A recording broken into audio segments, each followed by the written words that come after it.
And ako naman, gusto ko rin naman syempre laging nakatabi sa kanya. Kasi parang babalik po ulit kami sa dati. Yung kung paano po kami nagsimula. Kwento mo nga yung dating tinutukoy mo, Patrick. Nung nagkakilala po kami, syempre hindi naman po talaga siya out. Kasi nung nakilala ko po siya, like may walls po. Very strong yung personality. Mararamdaman niyo po talaga na may walls. Iniisip niya yung mga pwedeng sabihin sa kanya. Kaya yun po, habang tumatagal, naiintindihan ko po yung sitwasyon niya.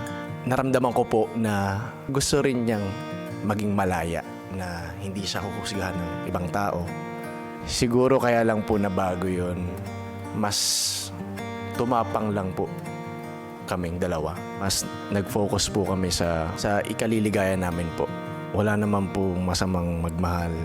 Yes, iba-iba po opinion ng tao, iba-iba po yung pagtanggap. Pero ang importante, hindi naman po kami masama sa kapwa po namin. Upang masigurado na walang nakakakilala sa kanila, si Patrick minabuting kausapin ang kanyang mga kasama. Nag-out ako sa public, kasama yung partner. Kasi pinag-usapan sa social media. Oo.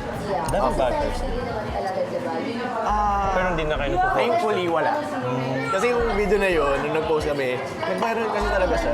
Lahat ng kakilala namin sa circle, nalaman. Nalaman. Oo. Kasi hindi kayo open. Oo. Okay. Yung video kasi na yun, tumalon ako sa kanya. Okay. Saghag. Ganun yung video nag-trend. Tapos yun. Napanood mo ba? Parang hindi. Yan. Sunod niya kinausap ang mga nakababatang babae. Ewan ko, sinasabi mo sabi mo parang familiar. Kasi nung nag-post kami sa social media, Nag-blow up. oo. Oh, videos. Ewan ko kung alam nyo or napanood nyo. Nung lakas niya Yun pa yung lang. trending. You're so ano eh. Hindi nyo ba na, yun? I mean, or di familiar. Pero familiar view. sa com. Pero yun, hindi naman familiar. Maging sa oras ng pananghalian, tuloy pa rin ang pagkausap ni Patrick sa mga kasama. Pero hindi ako nag-upload lagi. Wala sa ating content creator. Sa tingin ko nung una siya. Oo, si Kuya. Di ba? Kala ko celebrity, Nakikita mo ba? housemate. Familiar. You look familiar.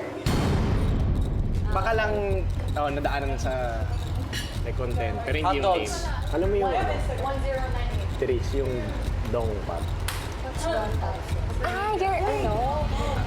Your partner is Dong? Ha? Dong Pat? Yun yung ano niya? Ay, hindi. Akala ko Dong, tapos Pat. Ikaw yung Hindi. Tinatanong ko lang. Dong Pat? Oo. Hindi ako familiar. Why? Wala. Tinanong ko lang. Bakit? Ano? Wala lang. Si Patrick tila naapektuhan ng ginagawang pagkwento tungkol sa kanyang partner, kaya naman minabuti niyang magbukas ng salobin kay Kuya. Actually, Kuya, isa rin po sa reason kung hindi po siguro ako makatulog. Iniisip ko po siya. Wala. Iniisip ko lang po siya. Halo-halong emosyon po siguro. Natatouch and nagigilty. Na parang ako po yung nauna. Gusto kong maintindihan kung bakit ka guilty. Ano po kuya, nagigilty po kasi parang naudlot ko po yung happiness niya.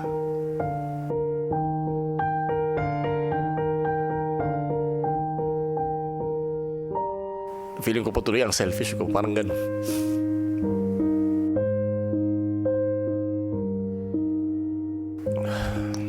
Sa relasyon nyo ba, siya ba lagi ang nagbibigay? Opo, kahit na minsan gusto ko siya naman, like pag nagde-decide kami sa mga bagay, laging inuunan niya yung kung saan komportable, saka masaya. I'm thinking of you.